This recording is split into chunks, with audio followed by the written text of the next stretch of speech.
కొత్తపల్లి ఉప్పాడ మండలం కానీ మిగతా మనకి గొల్లపల్లి మండలం కానీ ఇక్కడ మనకున్న మండలాల్లో ఎక్కడో చోట కొన్ని పర్టికులర్ గ్రామాల పంచాయతీలను సెలెక్ట్ చేసి అసలు పారిశుద్ధపు సమస్య తీసేలాగా ఉండాలి. అది ఫస్ట్ నా ప్రయారిటీ. అది కనీసం రక్షిత మంచినీరు, కనీసం పారిశుద్ధ్య శుభ్రత ఉండేలాగా. సో ఆ ప్రయత్నంగా ముందు మేము అడుగులు ఇస్తాం. నేను చెప్పాను ముందు విజయయాత్ర పెట్టమన్నారు రాగానే. నేను చెప్పాను నాకు ఒక్క ప్రజల్ని ఇబ్బంది పెట్టే సమస్య కానీ, పని చేయాల్సిన పోలీస్ వ్యవస్థకి అదనంగా మళ్ళీ బందోబస్తు డ్యూటీ చేసి బరువు పెట్టే బాధ్యత కానీ పెట్టకండి. వాళ్ళు పని చేయాలి, వాళ్ళు ప్రజల కోసం పని చేయాలి. ఎంతసేపు కూర్చోబెట్టి మనం గత సంవత్సరాలుగా నలిగిపోయాం. ప్రతిసారి నేను రోడ్డు మీదకి వచ్చినప్పుడు ఎంత నలిగిపోతారో నాకు తెలుసు. అందుకని ఈ విజయయాత్రలు ఇవన్నీ పక్కన పెట్టి మీకు నేను పని చేసి పిఠాపురం నా సోదరులందరికీ, ఆడపడుచులకి, అన్నదమ్ములందరికీ నేను పని చేసి మరి అప్పుడు విజయయాత్ర చేస్తే నాకు ఒక తృప్తి ఉంటుంది. గెలిచినందుకు నాకు ఆనందం లేదు. పని చేసి మీ మన్నన పొందిన తర్వాత నాకు అప్పుడు ఆనందం వస్తుంది. మీ మన్నన పొందే వరకు అప్పుడు నేను ఎమ్మెల్యే అప్పుడు నేను ప్రకటించుకుంటాను. ఇప్పుడు మీరు అంటే నాకు నిజంగా హై స్టాండర్డ్స్ పెట్టుకుంటాను. నాకు చాలా హై స్టాండర్డ్స్ పెట్టుకుంటాను. నేను పని చేసే వరకు కొన్ని వదలను. ఇంకా నాకు పిఠాపురాన్ని నేను మీకు మాటిస్తున్నాను, భారతదేశంలో అత్యంత మోడల్ నియోజకవర్గంగా చెయ్యాలి అని ఒక ఆకాంక్ష ఉంది.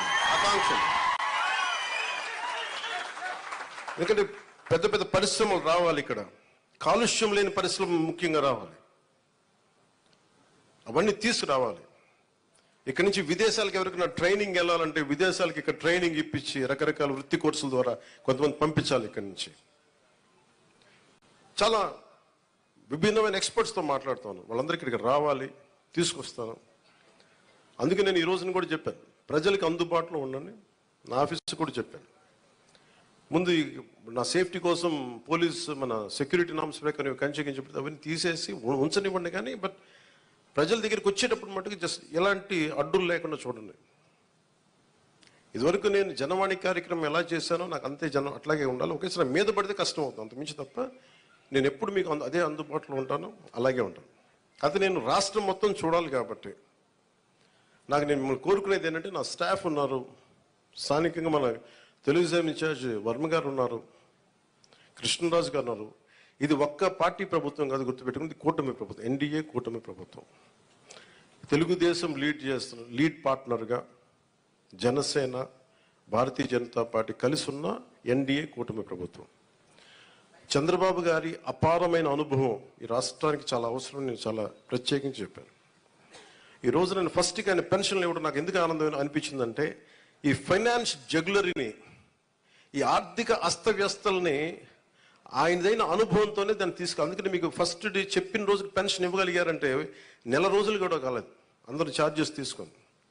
ఆయన అనుభవం వల్ల ఈ రోజున మీకు వెంటనే మీ చేతికి ఇలా వచ్చినాయి.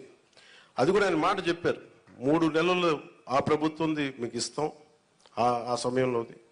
అలాగే కూర్చోబెట్టి ఒక 7,000 ఇవ్వడం కానీ, మీకు ముఖ్యంగా దివ్యాంగులకు 15,000, మీరు అడిగింది 10,000 మా రోజున మీరు అడిగారు, కానీ 15,000 ఇదేంటే మీరు ఒకళ్ళు కాదు, నాకు తెలుసు మందకృష్ణ మాదిక్ గారు ఎంత చేశారు నాకు తెలుసు. అది ఆయనకు నిజంగా ఈ సందర్భంగా ఆయనకు మనస్ఫూర్తిగా నేను ఆయన అభినందిస్తున్నాను.